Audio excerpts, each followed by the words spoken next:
যদি বলতেন। আমার জন্য এই বছর অত্যন্ত গুরুত্বপূর্ণ। 25 বছর আগে 1999-এর 22 জুলাইতে আমি ব্যারিস্টার হয়েছি এবং এরপর থেকে হাঁটি হাঁটি পা পা করে 25টি বসন্ত পার করে আজকে এখানে দাঁড়িয়েছি জীবনের আরেকটা মোড়ে। এই 25 বছরে অগণিত মানুষকে আইনি সহযোগিতা দিয়েছি, তাদের রাইটস অধিকার পেতে সহযোগিতা করেছি এবং সাদাকে সাদা বলার চেষ্টা করেছি, কালোকে কালো, এবং এর বিনিময়ে কমিউনিটির মানুষের কাছ থেকে অগণিত ভালোবাসার সম্মান এবং স্নেহ পেয়েছি। আমি আসলে দ্বন্দ্ব। তো আমি চেষ্টা করব আমার ক্যারিয়ারের একটা পর্যায়ে একটা নতুন চ্যারিটি গঠন করতে, সেটা হবে ইন্সপায়ার মিডিয়া।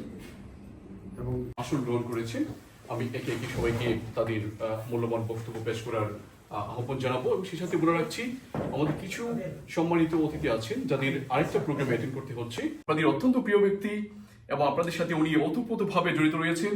শুধুমাত্র লিগেল প্রফেশন নয়, কমিউনিটির যে কোনো ব্যাপারে উনি আপনাদের সাথে থাকেন এবং সবসময় কমিউনিটির পাশে দাঁড়ান।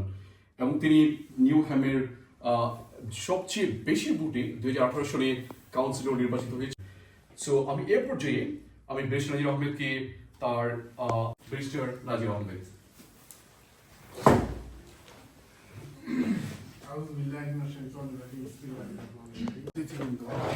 সুধীমণ্ডলী, সম্মানিত সাংবাদিক বন্ধুগণ, আসসালামু আলাইকুম ওয়া রাহমাতুল্লাহি ওয়া বারাকাতুহু।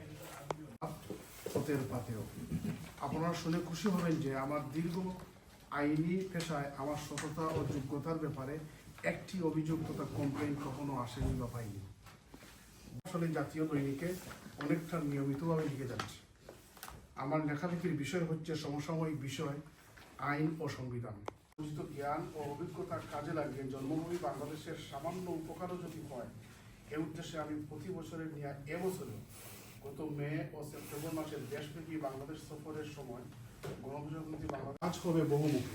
অসহায় ব্যক্তি বা পরিবারকে স্বাবলম্বী করা, সুনির্দিষ্ট নেতৃত্বের সাথে আমার অত্যন্ত ঘনিষ্ঠ সংখ্যার কাছ থেকে অনুপ্রেরণা নিয়ে আমার দ্বিতীয় সন্তান ফারহানা আহমদ লন্ডন ইউনিভার্সিটির কৌমের খেদমত করতেছে আর কি।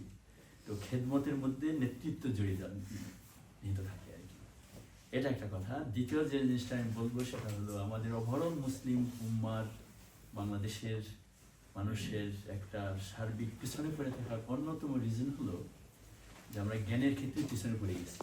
চলে যেত তখন আমি অনেক সময় সে যে কোর্টে ওই কোর্টটাকে আমি অবজার্ভ করতাম, কারণ সকাল 10 কাউকে কর্মসংস্থানের জন্য এর আওতায় নিয়ে আসা হবে, কাউকে ট্যালেন্ট হান্টিং করে তাকে মেন্টরিং করে দেওয়ার চেষ্টা করবে, কোনো কোনো ক্ষেত্রে ইন্সপায়ার করার চেষ্টা করব।